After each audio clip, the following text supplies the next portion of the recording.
Si tu marches avec Christ ou si tu vis avec Jésus et tu n'as pas encore connu la honte, c'est que tu n'es pas rodé, car vous ne pouvez pas suivre Jésus et ne pas vous attendre à l'inacceptable, à l'inexplicable et à l'incompréhension.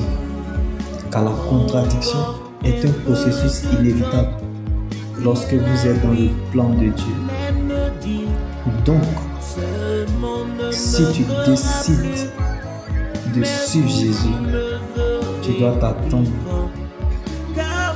bien-aimé, à souffrir injustement pour la cause de Christ et au déshonneur public.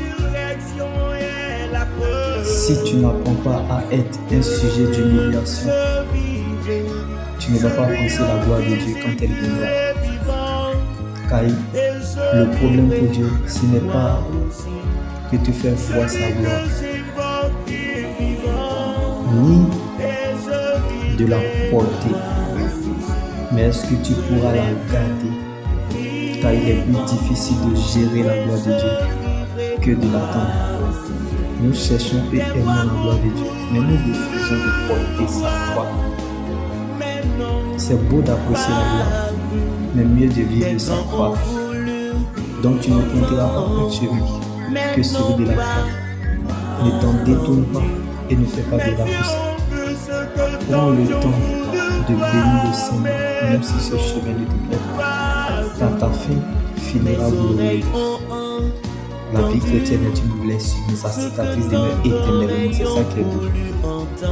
Jésus-Christ est notre matin. Le début sucré, le milieu amer, mais la fin glorieuse. Lorsque le Dieu que nous servons t'attend à la sortie de l'épreuve, l'arrivée est certaine. Donc tu as un témoignage quelque part, car la fête changera des camps. Donc ce n'est plus ton combat, car il y a encore de l'espoir, tant que Jésus vit pour toi.